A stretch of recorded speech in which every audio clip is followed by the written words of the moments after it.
Hi, it's ChickenboneJohn here with a little video about the bridge and where you put it on the box in relationship to the tail. Somebody asked me typically what this distance was from the bridge to where the tail anchors are.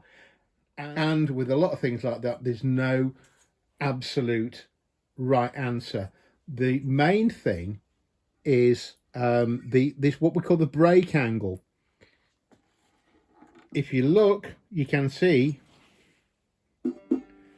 where the strings pass over the bridge, they kick down to the tail. That's what puts the pressure on the bridge and onto the top. The steeper that angle is, the more angle you've got on there, there's more vertical pressure acting on the box. So where do we put this bridge? As you can see, it's about a quarter of the way up the box, or not quite. This is typically where I put it. A couple of reasons in terms of the sound it gives. I find if you put it near to the edge of the box, it's less likely to make the top of the box vibrate. But this distance, I think I said it's, between 50 and 100 mil. Let's have a look at this one. So yeah, that's about 100 millimeters. And it's not just that distance that's important, the height of the actual bridge, and it's about 15 millimeters from the top of the box to that saddle. This is a saddle on the bridge, this bit of fret wire.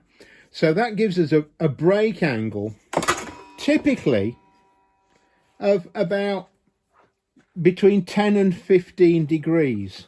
This, I think, is set up for 15 degrees. So if I set up this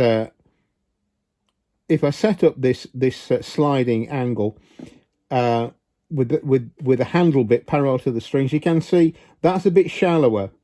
And I did actually measure that. I actually sort of got a protractor, lined it up with the top of the string, and that's about 10 degrees, and that's fine. It's going to press down on here. One of the other things, if you've not got enough break angle, apart from not transferring the energy of the strings onto the top of the box, it's also there's going to be less pressure here, and the strings can slip about. Now you see on this particular guitar, it's got a little ridge with slots, which means that those strings will not skip about. So I deal with that problem that way. Let's look at another couple of guitars. Here's another guitar, very, very similar setup. We've got a plain bridge here, but what I do, I'll just take a little triangular file and put a notch in that fret wire just to get the strings to bite, so they're not going to slip.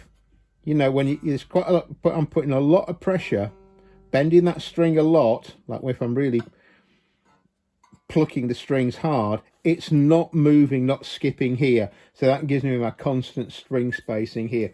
This is a little bit less. We've got about 65 millimeters there. Just check the angle that we've got on this.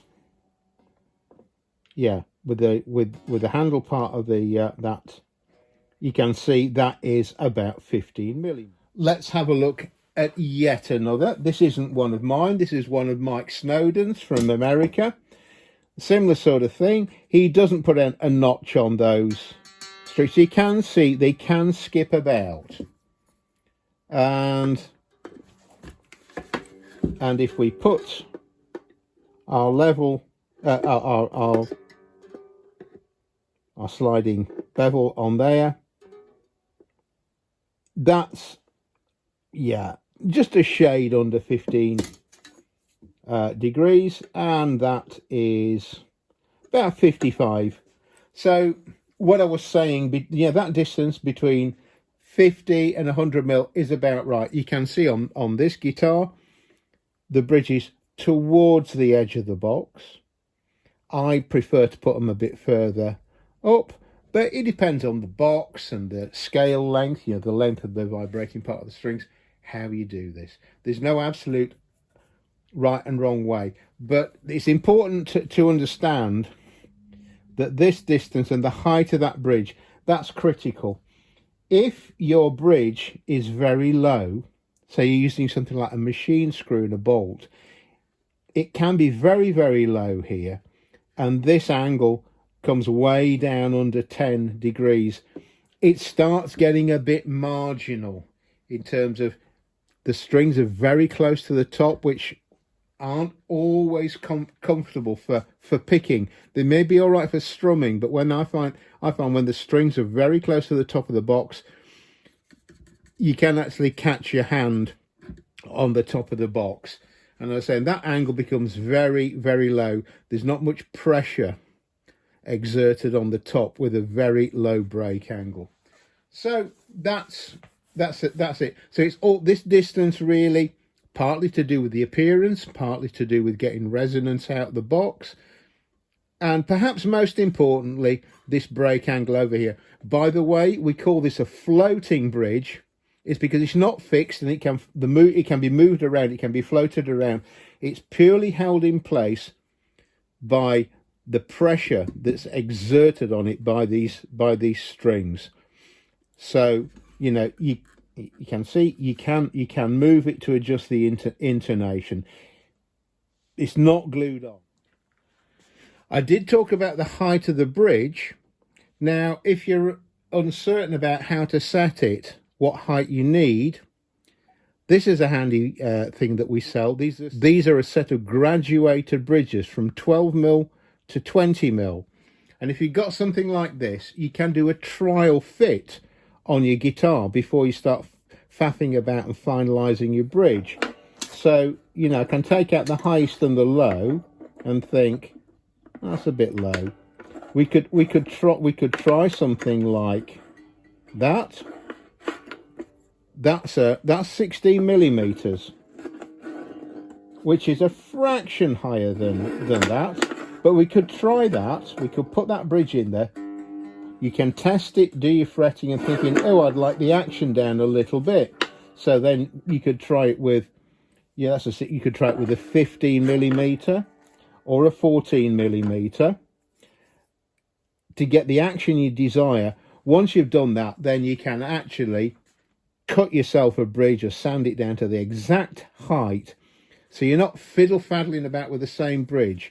So as I say, that's a handy set. You know, these gauged bridges, you can use them at that height, but I find that's a handy thing to have in the workshop. Save you a lot of trial and error and frustration, and you can set your guitar up exactly how you want it, then make the one bridge that's going to fit. And I say, so there you go. That's available on our website, these graduated height bridges. Okay, I hope that's been of some help. Thanks for watching, and bye for now.